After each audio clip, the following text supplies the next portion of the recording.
Hello and welcome to Gear Up for Forestfall Fen. This is a tough one. There are some strong enemies in here and it's very difficult. So a strong team and knowledge of all the gear that you do have is very important. So this is just going to be a quick video of some things you can definitely think about. So I'm going to be going over both chapters 1 and chapter 2. Chapter 1 should already be alive, and Chapter 2 will be coming tomorrow. But let's first think about some of the gear. So you always want to generally have a healer on your team. So Halbine is a good choice as a healer. We also have Calliope. If you have her, you can use her as a healer. Her hood abilities or her bandanas, they have the ability to heal. She also has, if you have her silver hand, a chance to heal one random ally. And we also have her idle dice, which has a chance to heal as well. So she's not as strong as a healer as Halbine is, but she still could be a really good option. One thing you could do is play Calliope and Halbine, and you could either use the common or her epic. These will just be gaining damage to one random ally on your team, but generally you're not going to be moving too much on this map, so use the strongest one you have is what I recommend. So that's why you can use the epic. For the hood or the bandana, I usually recommend the rare, as she can gain one extra action after she heals, so that could be very versatile, and the cooldown is only 4. If you have the common scarf, this could be okay. It kind of does heal 125%, but it's only for one ally, so it's not as versatile. You could put that regenerate on your tank to keep them alive, but it's up to you. I would generally recommend the rare as the better of the items. In regards to your loot, probably there's 2 options that you'll probably want to think about. So the charming loot, the epic item, this can dominate a target for 2 turns, so they won't be able to attack you, and this will kind of, because the enemies will probably be a lot stronger than you, the enemy will be able to do a lot more damage to some of the enemies, so that could be of benefit to you. Or if you think you can do enough damage, if you have the legendary and then the enemy's health goes below 50%, there's a guaranteed kill chance. So that could be an easy way to kill somebody as well. But it's really up to you. I wouldn't recommend the rare or the common for chapters 1 and chapter 2, as they're not as useful. So stick either to the legendary or the epic with her. For weapons, I've played Calliope once through this, and one thing that's really useful that I found is using this rare. So this dancing longsword can stun one enemy for 2 turns, and you can use this in combination with Sarven. And Sarven's build is going to be using his great bow, which can do an injure. And if you have the legendary bracers on, this will give him a chance to be able to attack the same enemy twice, so you can get 2 injures off. And if they're stunned, you can slowly whittle them down without worrying about them attacking you, and have the injure take them out. So that's one possibility. You'll see in some of the videos that I posted, I'm using his epic bow, and that's just because it's the strongest one I have. And it also gives him a little bit more versatility to attack 3 zones, but it's totally up to you. You could also even substitute in with his common hand axes, and this could attack multiple times. And combining that with his legendary could give you a whole bunch of attacks that could give you the advantage. But some of you may not have the legendary, so I could recommend the common. This is my second favorite. Depending on how you set up your build, this item could actually be even better. So if we wanted to use the common item over here, what I would probably think about is if you have Coriolis, what you can do is substitute her in. And then with her, I found a lot of success with her push. So this fan, once you get to level 14, has a 50% chance to push 2 random enemies, 2 zones. So this is really fantastic for a lot of these enemies that have to get close in order to attack. So this is really cool, combined with her favorite tools belt, as this will give her fortune and 1 extra action. So on her next turn, she'll be guaranteed to have this go off if the 50% chance doesn't go off by itself. So you're going to be pushing enemies back and forth all day, and it'll be really hard for them to get close to you. So that could be a way you can start to stall some damage. That's really useful. I found a lot of success with that. For her pants, you're not going to really be moving much with her. You'll probably just moving in the same back row left and right. So this could be helpful to give Death Ward and Fury and Fortune, just to have a little bit more survivability. But that's one place for Fury. And if you have her legendary Gems of the Endless Variety, you can also get the same amount of items over here. And when we do use the Fortune from her belt, this is where Sarvin can shine. So if he can get the Fortune, then he has guaranteed % chance to get this extra damage off, and that makes his common hood a lot more deadly, as this is going to be doing almost 1,000 more damage, and this attacks 4 times, so that's very deadly. And then also, if Coriolis will give him damage, his rare bow can attack 3 times and get 3 injures off. Or his common hand axes can attack a total of 12 times. So, different things to think about.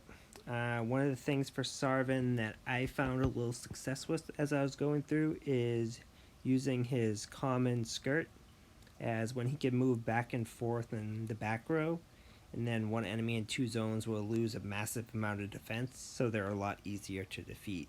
So that could be very helpful. As we're generally not moving, the rare is probably not a viable option for most people. The gain in defense could be okay, but generally you'll probably be wanting to reduce their defense and stay away from the enemies, so you wouldn't want to move closer to them, in my opinion. Another item you can also think about is Sarvin does have a push ability as well. So if you need more pushability on your team, you can think about the Winter's Hood. And the only downside to this is it does have a high reset. It has a 5-turn cooldown, but the initial push could be enough to stall, where you could eventually come back to do enough damage before they get close to you. So it's really about going into the dungeon, see how you're failing, and if you are failing, think about the different items and gear that you have that could overcome. Looking over here, you could use his rare bow, which I generally use, which will reduce somebody's defense by 50. Then he can also get an extra turn. But also really great is you can increase everybody's attack by 50%. And seeing that Sarvin has a lot of attack, this could be a really good option as well for you. The Thomas build, you can build him a multiple amount of ways. I generally are going to be using his warrior boots, so this will give him extra attack to make him a little bit more lethal, and he gains an extra turn. But if you want a little bit more defense, you can use his legendary, which in my case, 75% chance to gain 1 extra action and defense for 3 turns. There's a couple items you can think about to be useful over here. Generally, this fighter's helmet, the rare, I find the disarm is very good for some enemies that start really close to you and you just want to negate them to stall a little bit. Or you can use his fox helmet, and this will give them a push similar to Sarvin, so keep those 1-range enemies away, and that could be able to stall enough to help you survive. think generally the best bet on your bags is going to be the rare, the heavy bag, as this will give him an increase in defense. And you want him to survive as long as he can, so all the damage is going towards him. So I think defense is really key. And then from a weapon standpoint, generally there's 2 items I've seen a lot of success with. You can use as epic, which is going to be giving everybody a defense boost. Or I've also seen really good success with the common sword, as this is going to be pushing targets away, and with the 75% chance, that's really good. And then you can do 3 different builds. So there's only a couple rooms where you'll really want to use the restore flask. So there's a couple rooms with cranium rats, and they could either dominate or stun you. And that generally I wouldn't be too worried about that. If you can get initiative, you can kind of overcome that. Or if you have still the taunt off, even if he's still stunned, he'll be absorbing attacks. So I generally don't think the restoration flask is going to come too much in handy for you. But if you find you do kind of need the removal of the debuffs, definitely consider it. But I would be using either more the epic, as when he's hit, he's going to be gaining defense for 1 turn. And it's all about that survivability with him, so he can have that taunt to absorb all the damage. Or we could also be using the Fist of Rebuke, so he gains the counterattack. Either or. The counterattack would be really good combined with his push, so he's pushing enemies further away, and so hopefully he won't be absorbing much attack, which will kind of negate the need for this. But again, very situational depending on how you build your team. Some other tech items or characters you can put in Faraday. So you could replace Faraday kind of like here, and she'll overlap Coriolis apparently. So Faraday can be really handy, especially for her common helmet item, as this can reduce everybody in 3 zones defense by 50% for 4 turns. So some of these enemies have a high amounts of defense, in my case over 2,000, so this would split it to 1,000, which makes it a little bit more reasonable to do some damage on them. Or you can also think that they also have a lot of attack, so you can use her rare, and this would reduce all their attack by 75%, so they'll be having a less of a chance to inflict massive amounts of damage on you. I'd recommend you try out both and see what works better for you. If you find the enemies are doing significant amounts of damage, I think the rare would be better for you. But if you're geared up a little bit higher and you can survive a few attacks, definitely think about using the common, as you'll be able to deal damage a little bit faster. And then with the healer, hopefully you can heal your team back up on a needed basis. For movement, it doesn't really matter. Use the best one you have. You're not going to be moving too much anyway. I guess you could find some success with Justicar's boots, but again, if you have a taunt going up with your tank, generally they won't be attacking her anyway, so you may find more success with the Explorer's boots, or even the 2 damage increases for 2 allies. Again, just figure out how you're losing and how you can make your runs a little bit more efficient, and then you can start teching in these different items. Because there are a lot of enemies that start really close, so the root renders and the ghouls. One thing you can think about is doing some more injure, so the sharp curve. This is going to be doing 200% injure, so that's really massive. And if you get the common off, then they'll have less defense, so the injure is going to do even more damage on them. So that's a good double attack, which you can kind of think about. Or even over here, if she needs a little bit more health, if you're not using too much of a healer, she can actually heal herself up, which could be really good with the legendary book. Or if you're still using a scarce healer, Faraday also has the ability to heal herself with the Fiendish Moon. So different things to think about how you build your heroes. And again, if you want to reduce somebody's attack, this Lucky Grimoire, the common warlock item, has the ability to do that. And also the benefit is she's going to be gaining 50% attack. which Faraday has relatively low attack for people of her class. So this could be very beneficial, where she can have strong combat attacks, which can make some of these items a little bit better. And also, if you're thinking about more push, if Faraday is one of your more favorite items, she has the ability to push with her rare rod. So this could be really helpful if you're doing an all push build to kind of keep some of the enemies away. Just different things to think about. And you can also think about some of these enemies can do a massive amount of damage. So if you can't get your taunts off in time, or you decided not to use a tough hero that has a taunt ability, you could even use this Devil's Clasp, which after her second turn, she's going to be gaining 50% reflect damage, which, seeing these monsters do a lot of damage, just can actually be very beneficial for your team and take out one enemy, kind of like a sacrifice. Kind of thinking about some of our other heroes. I'm not really a good reference for Jarlaxle. I do not use him very much, so I can't really say how he could be very techy. One of the things I could say is I was kind of messing around with it, but I was using Coriolis, and then I tried Jarlaxle. So Coriolis does have the ability with her rare belt to gain fortune, and with the fortune I tried with Jarlaxle using the Lantan steel, which this would give dominate to one target, and it's guaranteed, seeing that generally it only has 25% chance, but with the guaranteed it actually is fairly useful. But in general, after you have the dominates go away, and if you start missing once the fortune goes away, I just don't think he's very useful, especially at the level I have him at. So I can't really give too much advice for him. He does also have this Wand of Web, which could give somebody a 50% chance to inflict a miss. So if enemies are missing, you're not taking damage, and that might be also useful for your team. But different things to think about.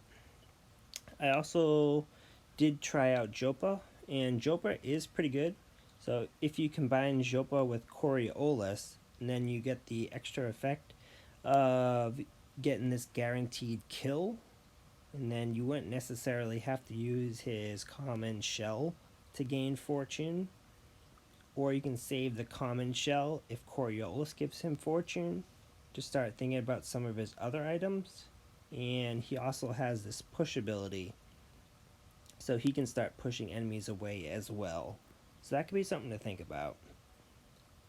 As well as he can also heal all debuffs for your team. So if you're getting stunned by cranium rats or dominated, you can get dominated by the Gala Grave. She has a dominate ability, so this could be a way to clear it if you're using him on your team. And once you get this up, he does have a guarantee to move, but in general you're not going to be moving. But if you do move, you could move, get into ability to perform a kill if there's only one enemy on the map. So that's something to think about as well. You could do a total kill build. So you could use Coriolis to give the fortune to your team. Have a Jopa on your team. You can have Naomlin on your team, and use her legendary hood, and this would guarantee this is getting a kill. So you have 2 guaranteed kills. And then you could also use Shavareth, and she has a guaranteed kill with a fortune as well. So that's how you could quickly take out some really strong enemies. If you're a little bit weaker, and if you get good initiative, you could be able to survive fast. So just different ideas to think about. Thinking about Naomlin, there's a couple different builds you can play with her.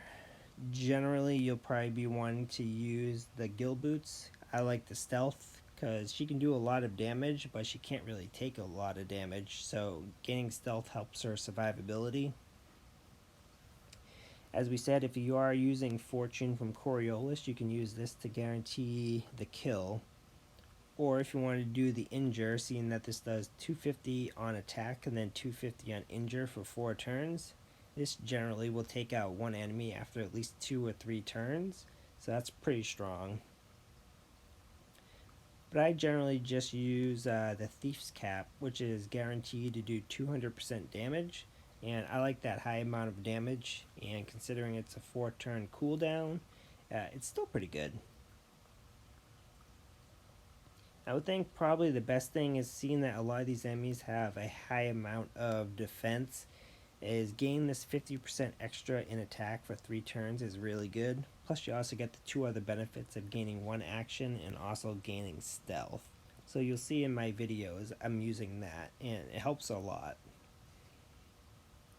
The weapons I'm using in my videos is the Dwarven Blades, as 75% chance to attack 3 times at 150 damage each. So that's really strong. But some other things you could also think about is if you want to start doing that push build again, this will inflict 400% damage, and then it'll also push if the effect goes off. So that's pretty good. But I do also know a lot of people that prefer the common, and this is just as good in total. If it goes off, it'll be doing 450% damage. It just doesn't have any push abilities. And then generally you're probably not going to be wanting to move too much, so I enjoy the crit for these maps, because she could easily just move 1 turn and then attack, seeing that a lot of enemies are pretty close. And with the 25% crit, with the 3-time chance to attack over here, we have a pretty good chance of getting crit with her as well. Finay Ellie, she is pretty good, so if she does move, she can start giving people 50% less attack with her Paladin boots, the epic boots. Or if you want to move with her, she has a 75% chance to heal her, but generally you're not going to be moving. So I think probably in total, the best thing to probably think about is just having the strongest one you have leveled up just for the general stat boosts. To increase her survivability, because these enemies do a lot of damage, I think definitely the Paladin's helmet is a must. So this is where she's going to get some block to reduce 50% of the damage that she's going to take. So that's really beneficial. Also given another 50% block with the Sign of the Tire to your team. So this could add an extra 50% block to her already 50% block when she has her epic helmet going off. And also ensure if there's any collateral damage from like a skeleton or something, your team has some block as well. So that could be a quite techy item to think about. And generally with some of these other items, you're probably not going to be one-shotting the enemies too much. And seeing that they do a lot of damage, you can find a lot of benefit with the Daggerford Blade, as this can do 100% reflect damage. So kind of deflect the damage back to them. Kind of cool to think about. And also as the taunter, she also has this ability to heal herself and remove all debuffs, so this could be really good to counter cranium rats or even the Galagrave that can dominate. Different things to think about. For Pikel, I don't have Pikel really high, so I can't play him much, and one day I'm going to do a guide on him once I get some better gear for him. But some things I can say is this necklace item, or this ring in his case, it can give death ward. So if you have him up high enough, giving this death ward to one of your enemies or your team, it's very beneficial, as if somebody goes down, then they'll have a chance to come back and hopefully you can finish the fight. He does have a whole bunch of different abilities to heal over here. So he can be a really good strong healer if you have him up higher, but in my case I don't. He has other abilities to heal and gain block and gain extra actions over here. So just certain things to think about. I'll do a guide on him later, but for now I can't really talk too much about how effective he would be. One thing I find really effective that he does have though is he has this rough sickle, which could reduce the defense of one enemy by 25%. I think this may go up to 50% chance once it gets a little bit higher, maybe to level 13. And having that is really good, because it can help your other team deal a lot more damage. So something to think about, seeing that a lot of the ghouls are one range, so they have to get really close and he can attack the entire zone with them. But also I know a lot of people alloy the Fiether of Love, as once he's attacked, I believe at max ability it's a 50% chance to dominate a target. So that could be really good to start deferring damage and turning enemies against themselves. For Rika does have this legendary stone that when you get it higher, it just increases her chance to gain Death Ward so she can resurrect when she comes back. I know a lot of people also do play her common ring, as she can start healing herself and remove debuffs, so again countering the cranium rats. But generally if I do play her, I'll play her with the epic, as I like the extra block, gives her a little bit more survivability. In general, we're not going to be moving, so you don't really have to worry too much about the boots. There's a couple different items over here you can think about. If you wanted her to survive a little bit longer, you can use the Mark of the Northern Wolf. This will give her additional block, combined with her gloves over here, so she's gaining a lot more block, so she can absorb a lot more damage. I know a lot of people also do like the taunt counterattack from the legendary. I just don't really have it high enough, and I'm not really playing her. But I guess if you do have her higher and you have this a little bit higher, it might be beneficial, because she does have a good assortment of weapons you can play. So kind of counterattacking, if people do a lot of damage and you have counterattack, this Manticore's tail can give her a chance to actually heal some of it back. So it's a give-take kind of situation with her here. Or as I kind of like to do, I love an injure build. So you can use this Boule Claw Spear, which is going to do injure, combined with a double attack from the Fury from the Epic. So that could be very effective to take out an enemy. And also, when you do have higher enemies, disarm is always a good option. And with the Bear Skull, she does have an option to disarm as well. And finally, we've gone through about how to think about everybody. And let's think about Shavareth. So we talked about her kill ability. There are a lot of enemies that need to move into one range, so the Ancient Tome could be good to stall them one extra turn. If we're not using a total pushback build, this could stop them in their place before they can get to us. She also has the disarm ability with her hood, her epic hood. Or she has the ability with her common hood to push 2 enemies back. The cooldown is also really good too, it's 3 turns. Or she has a stronger disarm attack with the Adept's hood. So think about what you need. This is 1 enemy, whereas the epic is an entire zone. And she has a stun ability with the legendary, so if you have that up higher, that could be a really good option too. If you wanted to use the kill a lot more often, as it does have a high amount of damage it can do, you can use the Adept's Warps, which will give her ability to ready all of her abilities. So keep getting your kill up and doing a bunch of kills, moving back and forth. Or if you just want to do the most amount of damage, for me, the Wizard Warps are the highest general stat increases, just by a little bit. So generally, I would be using these, just because they increase my stats a little bit more. Now, a lot of enemies do have to come very close to attack in a lot of these maps. So if you have the Silver Hand Dagger, this is really good. Does a lot amount of injure. And then finally, I would find a lot of benefit in this ring to increase her amount of damage that she can output with her dagger.